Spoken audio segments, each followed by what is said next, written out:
माँ, मैंने तुमसे कितनी बार कहा है तुम क्यों यहाँ अकेली रहती हो, मुझे तुम्हारी फिक्र होती है। माँ, मैं रोज रोज यहाँ नहीं आ सकती। अरे बेटा, मैं तेरे साथ ससुराल में आके रहूँ ये अच्छा नहीं होगा।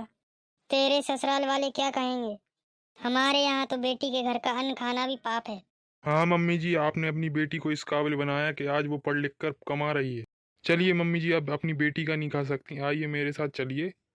अरे बेटा, ऐसे कैसे हो सकता है? मैं वहाँ आके नहीं रह सकती, मैं यहीं ठीक हूँ। सोनम, तुमने देखा अपनी मम्मी को, पहले उन्होंने बेटा कहा फिर पराया बना दिया। नहीं बेटा, ऐसी कोई बात नहीं है। अच्छा, मैं चलती हूँ माँ, आप अपना ख्याल रखना। ठीक है बेटा, फिर आना। अरे विमला, आ बैठ।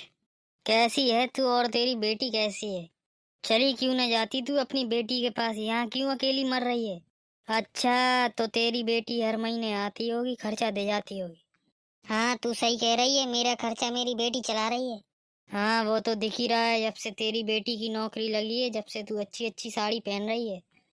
पर तू बेटी के पैसे क्यों ले सकती है? ये तो पाप है। तेरी बेटी के ससुराल वाले क्या कहते होंगे? क्यों कुछ कहेंगे मेरे बेटी के ससुराल वाले, जब मैंने अपनी बेटी को पढ़ाया लिखाया, इस काबिल बनाया कि वो अपने पैरों पर खड़ी हो सके। जब तुम जैसे पड़ोसी कहाँ थे, मैंने घर घर जाकर झाड़ू पोंछा किया। उन दिनों में तो किसी पड़ोसी ने मेरा हालचाल नहीं पूछा। अब हमारे घर में ताक झांक करना छोड़ दो। अब हमें तुम जैसे पड़ोसियों का कोई फर्क नहीं पड़ता, समझे तुम लोग? अरे दीदी, आपने अपने बेटे की शादी ऐसी लड़की से कर दी है, जब देखो जब वो मायके में ही रहती है। माँ की देखभाल के अलावा उसे ससुराल के लिए कोई काम ही नहीं है। आज फिर माँ के पास गई थी, पैसे देने गई होगी। उसकी माँ का खर्चा तो तेरे पैसों से ही चलता है। और बेटा आपका जोरू का गुलाम हो गया है। हाँ शकुंतला बहन, तुम बिल्कुल सही कह रही हो। मेरे बेटे के अंदर मेरे दिए हुए संस्कार हैं। उसे पता है उसकी सास अकेली रहती है। उसकी सास का उनकी बेटी के अलावा कोई नहीं है। मैं तो बहुत किस्मत वाली हूँ कि मुझे ऐसे बहू बेटे मिले हैं जो दोनों परिवार का ध्यान रख रहे हैं, दोनों परिवार का मान सम्मान बढ़ा रहे हैं।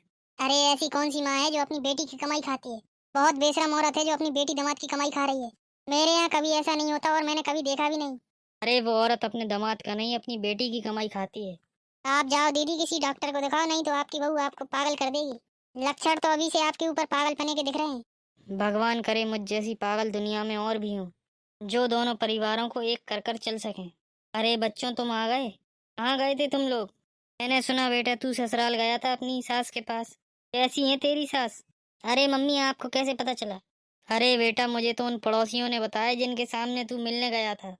कुछ खर्चा मर्चा दे के आया, कैसी आ गया? अरे कहाँ माँ, वो खर्चा लेती कहाँ है? मैंने ऐसी औरत कहीं नहीं देखी जो परेशानियों की परेशानी झेल रही है, लेकिन अपनी बेटी दामाद से कुछ भी पैसे नहीं लिए। मम्मी जी, मैंने तो उन्हें पैसे देने की कोशिश की लेकिन वो लेती नहीं। मम्मी जी, मैंने तो उनसे ये भी कहा आप हमारे साथ चलिए, हमारे साथ रहिएगा, वो आने को तैयार नहीं। वो खुददार औरत है बेटा, मना कर दिया तो आएंगी नहीं। बहुत गरीबी में उन्होंने अपना जीवन बिताया है। अब उनकी ये नौटंकी बिल्कुल नहीं चलेगी। मैं चल रही हूँ तुम्हारे साथ, लेकर आऊंगी उन्हें। वो यहाँ आएंगी और हमारे साथ रहेंगी, उनका मन भी लगा रहेगा। मम्मी जी, ये बात तो मैं आपसे बहुत दिन से कहना चाहती थी लेकिन कह नहीं सकी। चलिए मम्मी जी, शाम को चलते हैं और उन्हें लेकर आते हैं। ठीक है बेटा, शाम को चलना। पड़ोसियों का क्या है, वो दिन भर चुगली में ही लगे रहते हैं। दोस्तों, वीडियो अच्छी लगी हो तो लाइक करिएगा और ऐसी वीडियो देखने के लिए हमारे चैनल को सब्सक्राइब जरूर करें। मिलते हैं नई वीडियो में।